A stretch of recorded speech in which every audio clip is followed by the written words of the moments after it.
Muy buenos días, les habla Nair Rodríguez González en este su programa Mundo Forense.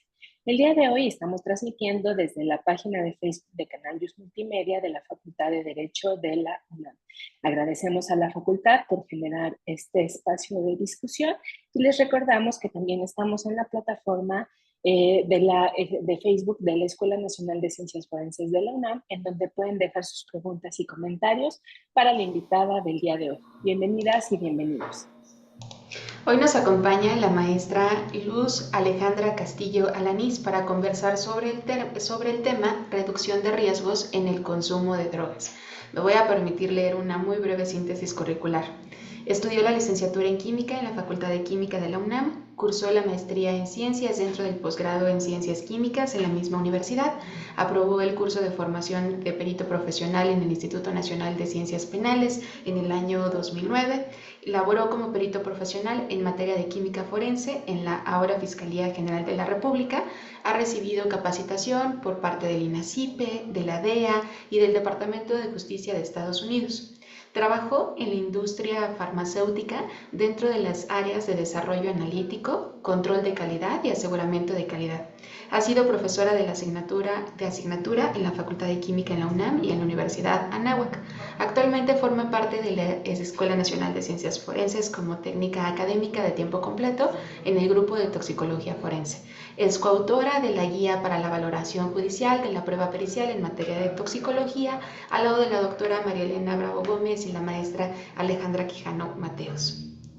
La incorporación del enfoque y de reducción de riesgos y daños es un proceso mediante el cual se busca garantizar el acceso de las personas que consuman alguna sustancia psicotrópica a servicios de salud que minimicen la vulnerabilidad, los efectos, la parte nociva e incluso la mortalidad atribuible a dicha conducta.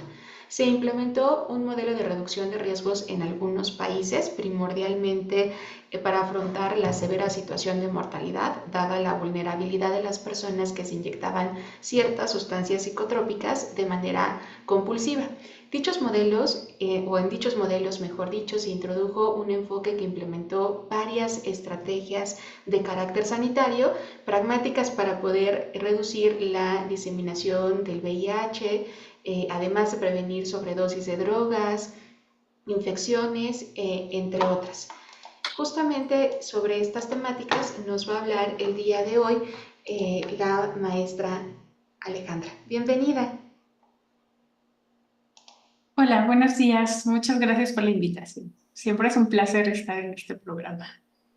Hola Ale, pues bueno, como ya se dijo en la introducción, la maestra Alejandra Castillo Alanís es profesora en la Escuela Nacional de Ciencias Forenses, participa o forma parte del laboratorio de química de la... Sí, es de química, ¿verdad? ¿O es de toxicología? ¿Cuál es la Toxicología palabra? y química De forense. toxicología y química forense de la escuela y además pues es coautora de la guía, ¿no? Sobre toxicología para la valoración de la prueba judicial, de la prueba pericial en esa materia.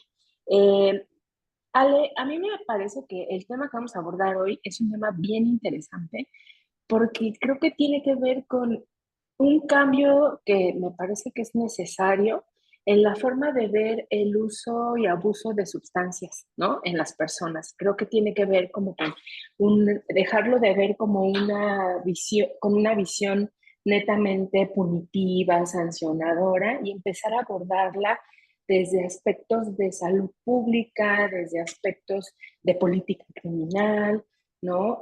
Incluso como de De temas que derechos tienen que humanos, yo de diría, ¿no? derechos humanos, exacto. Y creo que en ese sentido, pues a nuestro país le toma todavía un poco de tiempo tratar como de ir incluyendo ciertas políticas que son interesantes en otros países. El año pasado, a principios del año, me parece que por el mes de mayo, bueno, ya casi a la mitad, o en abril, se realizó una reforma a la Ley General de Salud que tiene que ver con temas de salud mental, pero también con el manejo de adicciones, ¿no?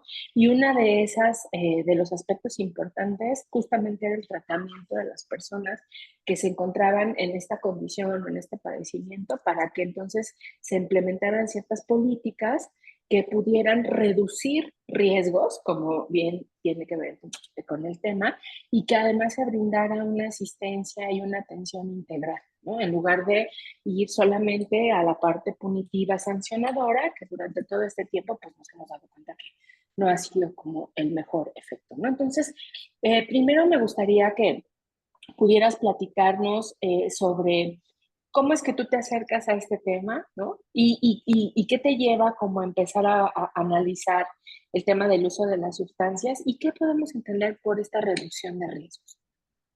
Sí, claro. Mm, Fíjate que participando en uno de los congresos de toxicología de la IAF, que es la Asociación de Toxicólogos Forenses, eh, una de las charlas que nos hablaban era de colaboradores uruguayos que presentaban justamente un caso en el cual ellos habían abordado esta parte de reducción de daños, eh, digamos, aunado al análisis de sustancias que se consumen en fiestas electrónicas, ¿no? Que es un tema que desde mi punto de vista, pues yo solamente lo había leído y escuchado que ocurría, por ejemplo, en Holanda, en países europeos principalmente, ¿no?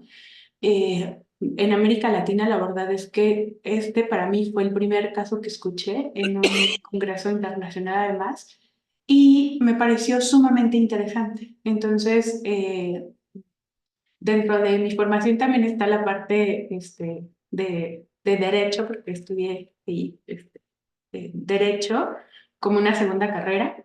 Y entonces me empezó a interesar este enfoque basado justamente en la parte de los derechos humanos, ¿no? Esto que decías, principalmente es que está basado en los principios de justicia, ¿no? No en juzgar, no en ver la forma punitiva del consumo de drogas, ni tampoco estigmatizarlas, ¿no? Y dejar como de llamar drogadictos a las personas, ¿no? Porque finalmente son consumidores, ¿no? Entonces, esta parte me interesó muchísimo. Y estudiando esto, me di cuenta que hay que distinguir muy bien dos conceptos que parecen idénticos, pero que no lo son, ¿no? Uno de ellos es, por ejemplo, la disminución de riesgos, ¿no? Esta disminución de riesgos tiene mucho que ver con la prevención, ¿no? Y la tenemos como muy cercana porque una reducción de riesgos en el consumo de drogas en general es principalmente lo que conocemos nosotros como el alcoholímetro, ¿no? Entonces, hay programas como este del alcoholímetro que están orientados para que las personas no conduzcan en estado de ebriedad o bajo los efectos de una droga, en este caso el alcohol, ¿no? Entonces, ¿todo esto para qué? Pues con un fin preventivo, ¿no? Para prevenir accidentes de tráfico por el consumo de drogas, ¿no? Esta disminución de riesgos tiene que ver con esa parte preventiva. Mientras que una reducción de daños va más hacia la parte asistencial, va más hacia los programas de tratamiento de personas que ya consumen algún tipo de droga, ¿no? Va también muy pegado, y esta es la parte que a mí me interesó muchísimo, sobre el análisis de las drogas que se van a consumir. O sea, ya sabemos que hay consumidores ocasionales o consumidores, ¿no? De diferentes tipos.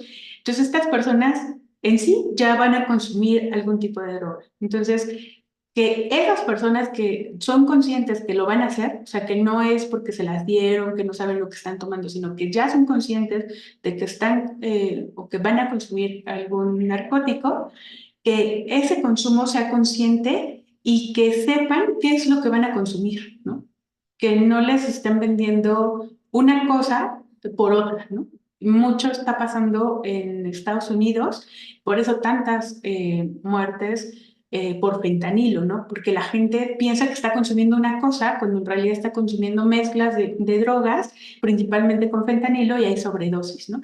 Entonces, este, esta parte, esta visión de la reducción de daños, eh, lo que hace es promover la generación de programas que nacieron, o sea, ya esto te estoy hablando que pasó en Europa en los años 80, en donde generar políticas públicas capaces sí de la prevención en una parte de disminución de riesgos, pero también en estas manifestaciones de los riesgos asociadas con el consumo de las drogas, ¿no? Hacer como conciencia. Entonces, una política de reducción de riesgos y de daños va a ser un conjunto de políticas y programas que lo que van a hacer es apuntar a minimizar las consecuencias adversas que puedan tenerse por el consumo de sustancias psicoactivas, ¿no? Ya sea legales o ilegales, ¿no? En el caso que poníamos al principio del alcohol, pues es una sustancia legal, pero también de sustancias ilegales. Todo esto con la finalidad de que las personas mantengan una mejor salud, ¿no? O sea, a pesar del consumo. Y Sí, hacer conciencia en la sociedad, perdón. no, no, no. Oye, pero a ver, me parece que es muy importante esto que acabas como como de conceptualizar puntualmente en cuanto a lo que tiene que ver con la reducción de riesgos y la reducción de daños, ¿no? Porque son como dos momentos dentro de una misma política, pero dos momentos muy particulares que van a tener efectos, pues también muy específicos, ¿no? En las personas que consumen. En ese sentido, primero quisiera preguntarte, tomando el ejemplo del alcoholímetro, ¿no? En el caso de una reducción de riesgo, por ejemplo, este programa del alcoholímetro pues está súper extendido, por lo menos en la Ciudad de México, ¿no? Ya lleva muchos años como implementándose, etcétera.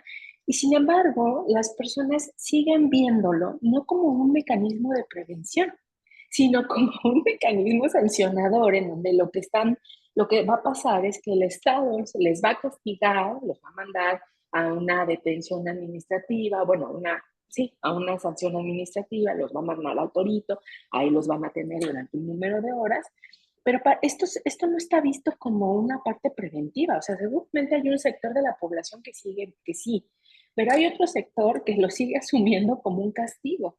Tan es así que, por ejemplo, a mí me ha sorprendido ya de tiempo que, por ejemplo, en lo que antes era Twitter, ahora X, ¿no? Había chats o grupos donde te avisaban o twitters donde te avisaban cuentas, oigan, no caminen por aquí porque eh, hay alcoholímetro, ¿no? No pasen por acá porque los van a detener. Entonces, no hay esta visión de que esa política en realidad está ahí para prevenir cosas que pueden ser irreparables, como el que tú pierdas la vida o otras personas, ¿no? Pierdan la vida por una imprudencia, sino que sigue siendo como una visión muy punitiva. En ese sentido, lo que quiero preguntarte es, ¿cómo se transita de una reducción de riesgos, ¿no?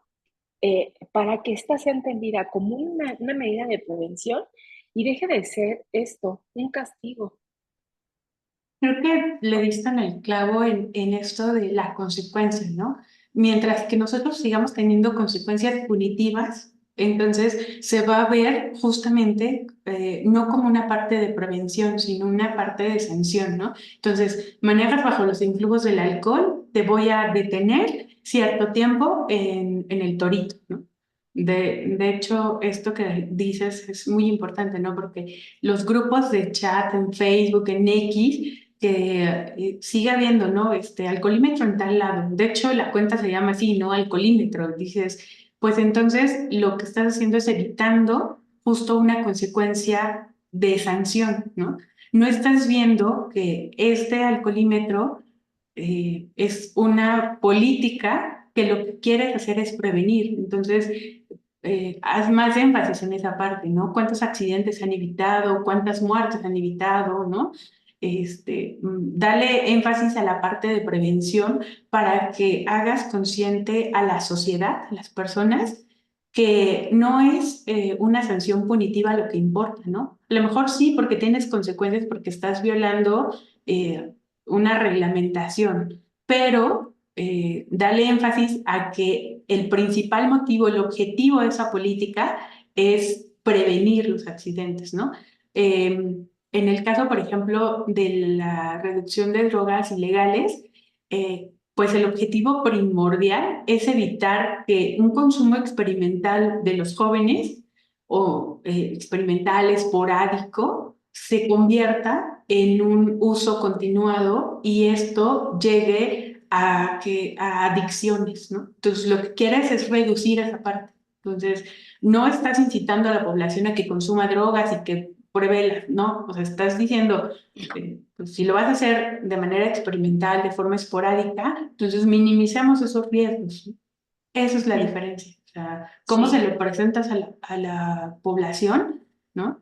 Y que no sea la sanción de porque te vas a ir, o sea, no manejes el estado de ebriedad porque te vas a ir al torito, ¿no? No manejes el estado de ebriedad porque queremos evitar accidentes, porque, no sé, la mayor parte de muertes de jóvenes entre 17 y 20 años es por accidentes automovilísticos, ¿no? Que se O perdón, producen por pero el...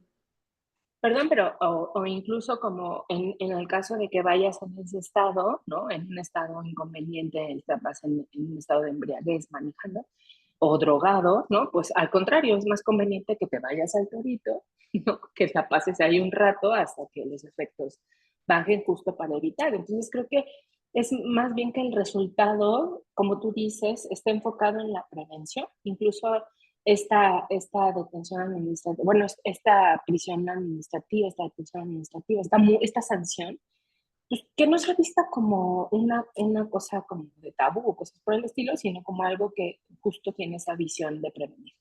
Y tengo otra pregunta, el arresto, ¿no? De administrativo. Y tengo otra pregunta en cuanto a ahora el tema de la reducción de daños, porque me parece que justo tiene que ver con esto que estamos conversando. O sea, así como una reducción de riesgos transita de lo punitivo a la prevención, ¿no?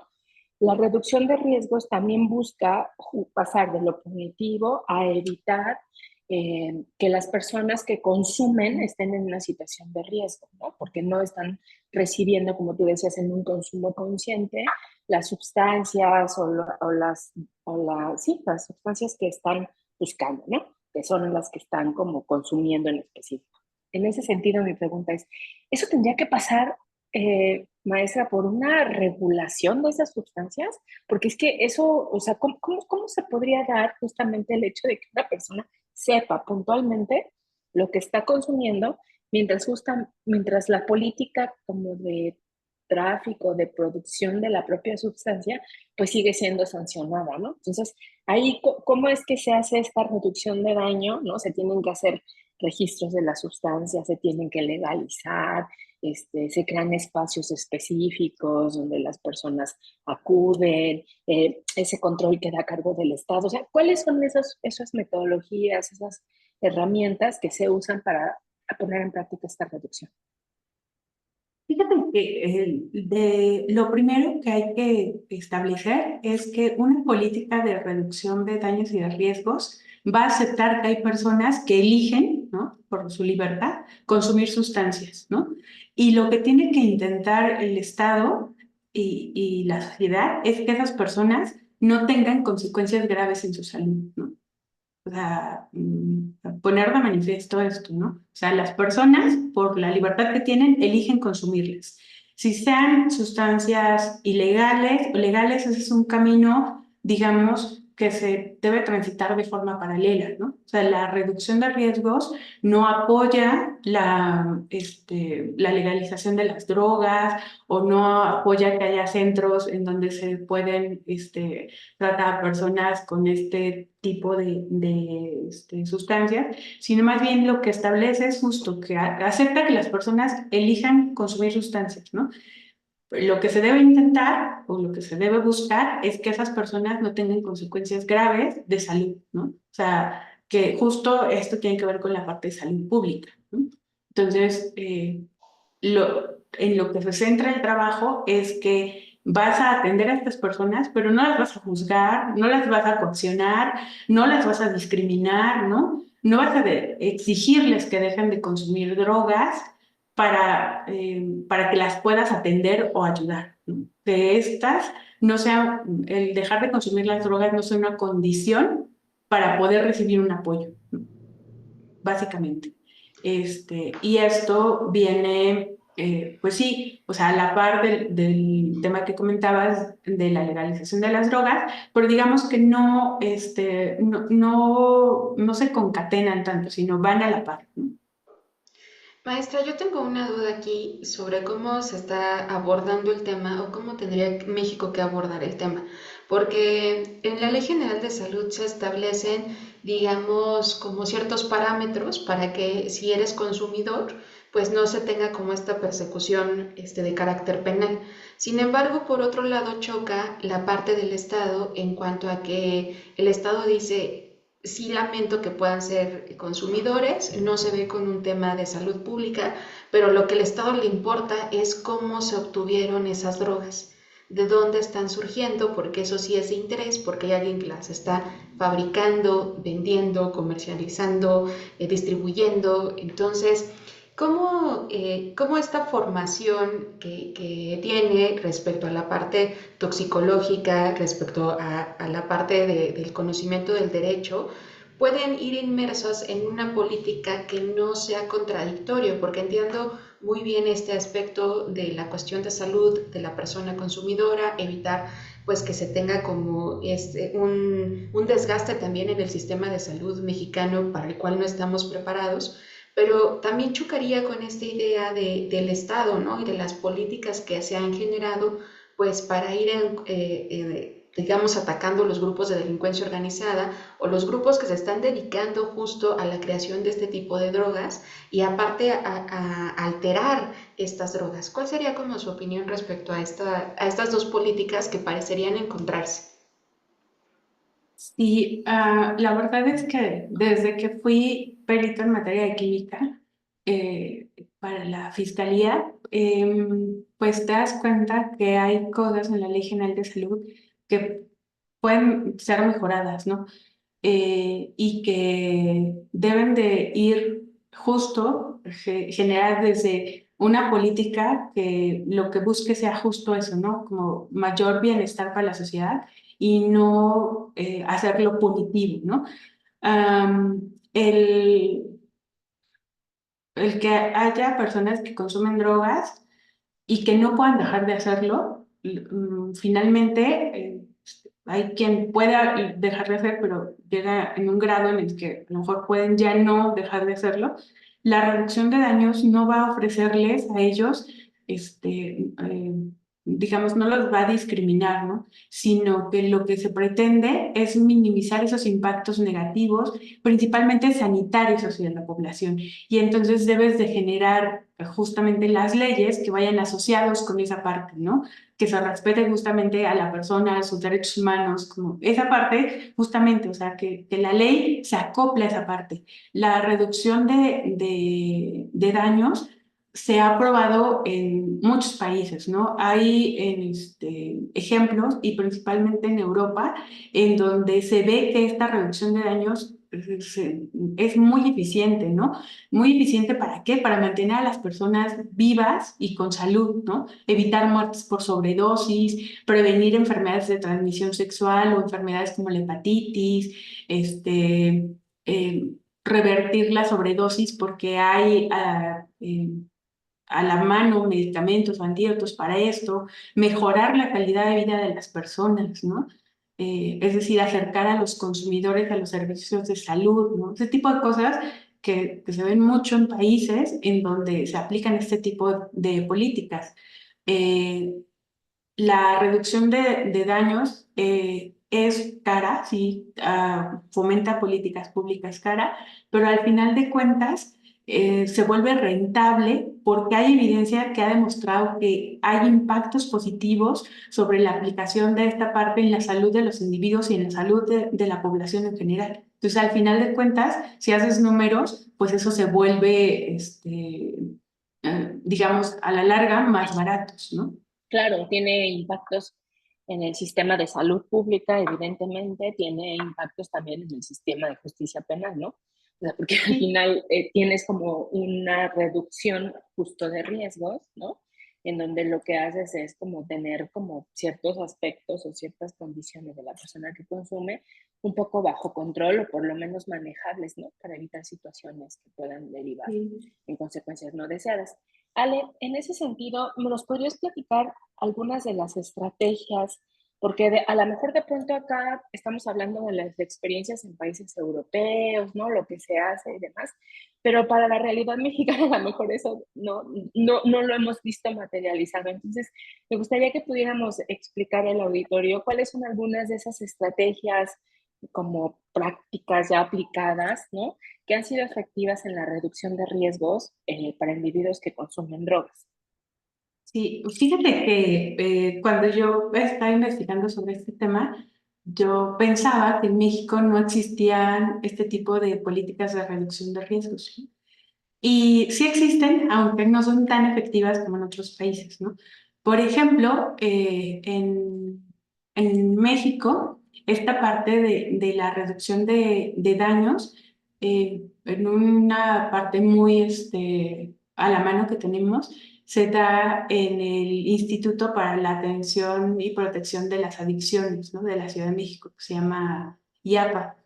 IAPA tiene un programa de reducción de riesgos, digamos, comunitario, y tiene algo que se llama IAPA-BUS, ¿no? Que es como un programa itinerante. Entonces, ellos lo que hacen es, por ejemplo, aplican pruebas rápidas para la detección de enfermedades como el VIH, como hepatitis, aplican, por ejemplo, tamizaje sobre el consumo de drogas, ¿no? Y entonces, lo que hacen es una prueba de consumo de alcohol, tabaco y algunas otras sustancias, como de drogas como cocaína, ¿no? Marihuana, para saber de personas que creen que solo consumen una droga y a lo mejor están consumiendo más de una, ¿no? Hay cosas de consejería de salud mental, hay pláticas ahí que les dan sobre adicciones, actividades de prevención de las adicciones, ¿no? Promoción de la salud mental, ¿no? Entonces, a lo mejor son pequeñas acciones, pero que sí se están llevando a cabo en México, ¿no? Que se espera que se puedan incidir, pues, de una mejor manera, porque, pues, los europeos, imagínate, desde los años 80 están trabajando en esto, ¿no? Ellos pues ya tienen programas para esto de compartir agujas, que no se vuelva un problema de salud pública, ya ofrecen terapias para los consumidores de opioides, ya digamos que el problema, ellos ya tienen soluciones como pues más avanzadas, ¿no? Ya tienen salas de consumo de drogas, ¿no? En algunos países como Holanda. Al final de cuentas van, pues, ya 20 años más avanzados que nosotros, pero en México se están llevando a cabo. Entonces, creo que fomentar esas políticas de reducción de daños es importante, ¿no? Y que los jóvenes las conozcan, ¿no? Con esto, no, vuelvo a decir, no quiero decir que aquí apoyamos que se consuman drogas, no, sino que pues, quien ya libremente las está consumiendo, pues que lo haga de una manera informada y que sepa cuáles son los daños por este consumo de drogas, que sepa, ¿no? Como justo eso, ¿no? Posibles consecuencias a su salud, ¿no? Y que incluso puedan como conocer este panorama completo, ¿no? No son únicamente consecuencias a la salud, sino en el tratamiento, la parte económica, el acceso a seguir un tratamiento durante un periodo prolongado, o cómo es que se pueden vincular enfermedades que parecerían no estar asociadas con el consumo de drogas.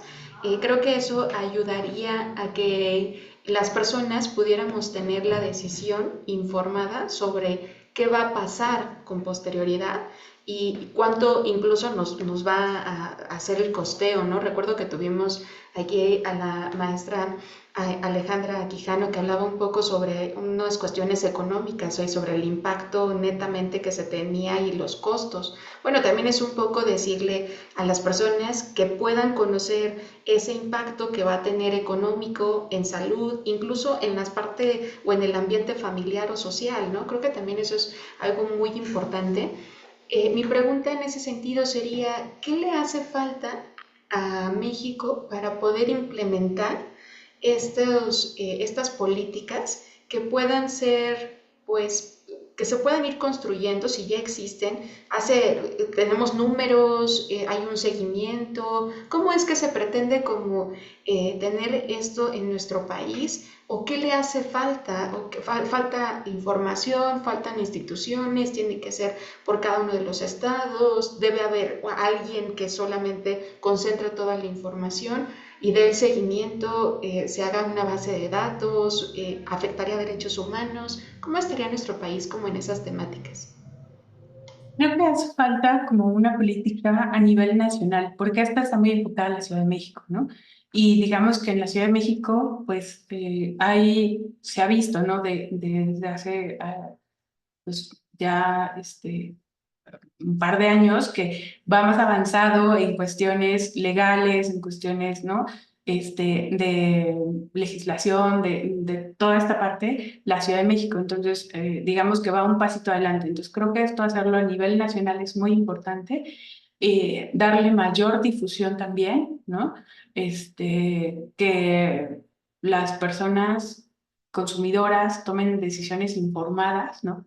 Con toda esta panorama que tú decías, esto de farmacoeconomía, que también es un tema que hemos trabajado aquí en el laboratorio, entonces, que tomen decisiones informadas y que sepan justo con todo este panorama, que conozcan todo eso para que ellos puedan tener una decisión informada, ¿no? Y también, ¿no? Esta parte ponerla como una prioridad en las cuestiones de políticas públicas, ¿no? Porque creo que en cosas de políticas públicas en México, lo que tiene que ver con drogas, te quedas solamente en la discusión de legalicemos la marihuana. Pues no, o sea, hay muchas cosas más que deben de ir aparejadas a este punto, ¿no? No solo se trata legislar sobre la despenalización del consumo de marihuana, ¿no? O sea, no, creo que debes de ir un paso adelante y como país generar justo estas políticas que abarquen todo, ¿no? Que sean un todo y que no solamente sean enfocadas yo digo que esta parte solo de despenalización, pues se vuelve un tanto populista, ¿no? Y entonces, ¿quién está a favor? ¿Quién está en contra? O sea, no, pues genera políticas públicas que abarquen todos estos aspectos, ¿no? Que vean la prevención, pero que también vean los tratamientos, que vean la parte informativa hacia los consumidores, ¿no? El conocimiento de la sociedad, ¿no? Básicamente, para que haya consumos de fármacos, de alcohol, de tabaco, conscientes, ¿no? Porque ahora, pues, por ejemplo, un ejemplo muy claro es en las cajetillas de cigarros. Todas las cajetillas de cigarros traen una imagen que lo primero que viene a tu mente es, no lo consumas porque te puede pasar esto, ¿no? Entonces, ¿cuánto ha disminuido el consumo de tabaco en ese sentido? ¿Mm? ¿Por qué? Porque se ha informado, porque se ha hecho conciencia, ¿no? Entonces, yo hablo de esto no solo en las drogas ilegales, sino también en drogas legales, como esto que hablábamos del alcohol, ¿no? Pues que se hagan políticas públicas integrales, ¿no? Y centrar siempre la atención en la disminución de los impactos negativos hacia la sociedad, ¿no? El consumo de estas drogas, no como hacia la parte que comentaban ahí, la parte punitiva, del castigo, de dónde la obtuviste, quién te la vendió, ¿no? Porque eso también es un delito, sino hacer esta parte de conocimiento a la sociedad, ¿no? Ujú. Eh, en ese sentido, maestra, y con esta parte que creo que ha sido muy importante resaltarla durante el programa sobre que los consumidores tienen derecho a hacerlo como en un entorno informado, ¿no? O sea, tienen derecho a saber lo que están consumiendo por este enfoque que hablabas tú al inicio de derechos humanos, justamente, ¿no? Me gustaría preguntarte, ¿cuál es el estado en el que están ahora, pues no sé cómo decirlo, el consumo o la producción de sustancias, ¿no? Porque sé que van avanzando, no soy para nada experta en el área, pero sé que la producción de sustancias es muy versátil, es muy dinámica, ¿no? Entonces, en esta parte como de tener que informar, pero al mismo tiempo van apareciendo nuevas drogas de manera muy vertiginosa, ¿no? ¿Cómo podemos cumplir justamente con ese derecho y en qué momento nos encontramos actualmente con estas nuevas drogas o estas drogas que están apareciendo, ¿no? De manera muy vertiginosa. Fíjate que en este sentido, justo esto de la aparición de nuevas sustancias psicoactivas tiene que ver con la legislación. Entonces empiezan a legislar no solo en materia nacional, sino internacional, ciertas sustancias que sirven para sintetizar algunas drogas de abuso y esto. Y entonces lo que ocurre es que las personas que se dedican al tráfico de estas sustancias buscan rutas alternas de síntesis y entonces se empiezan a generar otras drogas con variantes, ¿no? Y entonces esto se vuelve más complicado porque entonces eso genera, estas variantes generan nuevas sustancias y nuevas interacciones en el cuerpo. Entonces empiezan a consumir sustancias que están mezcladas, que no están completamente limpias, ¿no? Que se generan, pues no en un laboratorio como los productos farmacéuticos, ¿no? Sino que se generan en lugares a veces insalubres, ¿no? O sea, como ese tipo de cosas, creo que eh, estas políticas de restricción de esto, lo que generan justo es que se vayan haciendo más sustancias. Y entonces las personas que se dedican y nos dedicamos al análisis de estas sustancias, pues están encontrando cada vez nuevas sustancias y que efectos adversos y, ¿no? Interacciones entre las mismas sustancias que se consumen. Eso es un problema.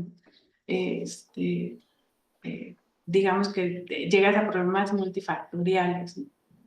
Sí, es que Maestra, como, ay, perdón, como en muchos problemas sociales, el derecho siempre llega como atrás, ¿no? Entonces, me imagino que debe ser como todo un reto. Perdón, maestra. Maestra, ¿y hay como un catálogo que se trabaje? Porque pienso un poco como en la evolución que tienen estas sustancias y hay un catálogo que involucre como equipos multidisciplinarios de médicos, toxicólogos, químicos, farmacéuticos o no sé, o personas que trabajan en la industria farmacéutica como para poder establecer las consecuencias, porque deberíamos tomar en consideración que si la persona decide a tener un consumo, pues puede tener aunado un historial clínico de diferentes elementos que podrían detonar, ayudar o no sé, a gestar algún tipo de enfermedad. Pero se ha pensado al menos en tener como algún catálogo o alguna forma de poder dar un seguimiento con esta, pues con toda la información que surge y además con la evolución de todas las mezclas y las sustancias.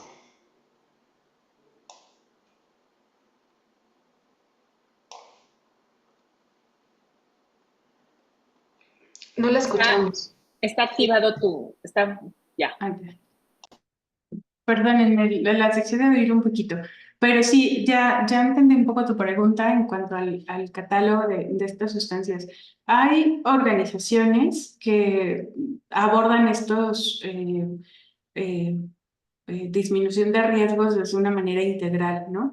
Eh, de momento me viene una a la mente que es Energy Control, que es bueno, nació en España, me parece, y lo que hace justo es como un abordaje multidisciplinario con médicos, toxicólogos, químicos que analizan las sustancias que se consumen, psicólogos, ¿no? Como esta parte de un abordaje internacional para la gestión de los riesgos, ¿no?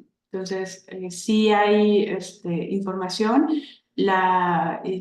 Uno sé que es la Oficina de Drogas de la De ONU. Naciones Unidas, la Ujú. UNODOC. Tiene justamente programas en ese sentido, y justo lo que hace es esto, es abordar estas problemáticas de manera integral, ¿no? Maestra, pues estamos ya casi a punto de cerrar el programa. Entonces, como parte de la dinámica que tenemos es que le solicitamos a nuestras y nuestros invitados que hagan la selección de una obra artística. ¿Por qué no nos compartes cuál fue la selección que hiciste para este programa? Cuando me contaron sobre esta parte de la selección de la obra artística, me quedé pensando, ¿no? Como, ¿qué cosa sería bueno presentarles? Y estaba yo pensando en una obra que fuera realizada con una persona bajo los influjos de las sustancias, ¿no? Entonces, la que elegí fue una que se llama Anatomía del Cuerpo Humano, ¿no? Entonces, esta obra lo que presenta justamente es un cuerpo humano y se pintó bajo los influjos de la sustancia conocida como LSD, ¿no? Entonces, no sé si tú la pones o yo. No, en realidad nos ayudan, yo mandé la imagen, pero quienes quieran verla es una obra o que forma parte de un conjunto, ¿no? de obras de un pintor que se llama Alex Gray, ¿no? Que se volvió muy famoso justamente porque las pinturas son increíbles, ¿no? Como bien decía la maestra Ale, muestran, ya me dicen que ya Sí, se se ve está viendo en transmisión. pantalla. Sí. Entonces, Ah, perfecto. ustedes pueden ver ahí la imagen y es justamente un sistema de energía psíquica, ¿no? En donde puedes ver pues toda la constitución del cuerpo humano, pero también como todos estos aspectos energéticos, ¿no? Que el autor consideró que eran importantes resaltar en su obra, ¿no? Entonces, Es, la verdad es que no se sale, pero creo que valen mucho la pena las obras de Alex Gray. Y para quien le interese todos estos temas de las sustancias psicotrópicas o que ponen en estados alterados y que se traducen o se subliman en obras artísticas, pues es una buena opción. sí, fíjate que yo pensando en esta parte de cuál obra presentar, justo pensé en él porque lo que hacía justamente era como presentarte esta radiografía, ¿no? Cómo el consumo de estas sustancias altera esta percepción y él lo pinta muy bien ahí, ¿no? Porque justamente lo que estamos viendo ahí es la percepción que él tenía del cuerpo humano cuando estaba bajo los influjos de estas sustancias, ¿no? Y entonces es el cuerpo humano, pero visto justo desde esas ramificaciones del sistema nervioso, ¿no? Y cómo van formando parte de un todo, ¿no? Creo que eso es bastante interesante. Digamos que la forma detallada en la cual se pone esta aura de color brillante es muy buena. La geometría a mí me parece maravillosa. La verdad es que es un artista que te presenta muchas cosas con ese sentido, ¿no? Con esa parte dejar plasmado cómo es la visión cuando está bajo estos influjos, ¿no? Ahí Sí. me parece que él estudió algo como medicina en Harvard o una cosa así, no estoy muy segura, pero algo tenía que ver con esto, ¿no? Sí, él estuvo visitando, ¿no? La escuela de medicina donde se hacían como las disecciones, ¿no? Justo para saber cómo, cómo cómo estaba compuesto el cuerpo humano. Y esta obra en específico forma parte de una colección que se llama Espejos Sagrados, para quien quiera verla. Las pinturas están hechas a nivel, o sea, están hechas como en escala de una persona, entonces tú cuando las ves, pues es como justo verte en un espejo, ¿no? Entonces, como dice la maestra, vale mucho la pena mirar justamente la percepción del artista y creo que con eso podemos hacer un buen cierre del programa, obviamente como dice la maestra, no para incentivar el consumo de sustancias, pero sí para empezar a mirarlo como desde una forma más integral, eh, como para entender que las personas que consumen, ¿no? Tienen también como la expresión de la capacidad para decir, quiero hacer esto, ¿no? Pero también hay contextos a partir de los cuales la presencia de estas sustancias pues se normaliza, ¿no? O se vuelven espacios comunes. Entonces creo que ahí no es tan sencillo solamente decir son personas enfermas o son personas que lo hacen porque quieren, ¿no? Hay una serie de factores alrededor que muchas veces llevan justamente a que se generen este tipo de situaciones, ¿no? De consumos o de abusos o de adicciones de estas sustancias que deben de empezar a considerarse. Y mirarlo desde esa perspectiva creo que nos abona muchísimo, ¿no? Creo que ha sido un programa muy, muy interesante y esperemos que haya sido aleccionador para quienes lo escucharon. Muchas gracias, Ale. No, gracias a usted por la invitación y por permitirme hablar de este tema que la verdad es todo, o sea, viene conjunto, ¿no? O sea, es multidisciplinario, es mucho con esta visión justo que decíamos, o sea, no estamos incentivando el consumo de drogas, pero estamos viéndolo y abordándolo desde una perspectiva de derechos humanos, ¿no? Sin juzgar, sin discriminar, ¿no? Tampoco diciendo háganlo, ¿no? Sino ver como todas estas perspectivas y sobre todo tomar conciencia de que debemos estar informados, ¿no? Creo que la Así información es es. la principal herramienta. Así es. Y bueno, por último, les queremos comentar que la Escuela Nacional de Ciencias Forenses y la Red Nacional de Peritos y Expertas y Expertos Independientes contra la Tortura están echando a andar un diplomado de formación teórico-práctica sobre investigación y documentación de posibles hechos de torturas basadas en el Protocolo de Estambul. Las inscripciones están abiertas, el diplomado se llevará a cabo de mayo a septiembre y pueden encontrar más información en nuestra página de Facebook, donde encontrarán el cartel con todos los datos necesarios para que puedan inscribirse si así lo consideran. Y pues les esperamos en una nueva emisión de Mundo Forense la próxima semana. Que estén muy bien y muchas gracias.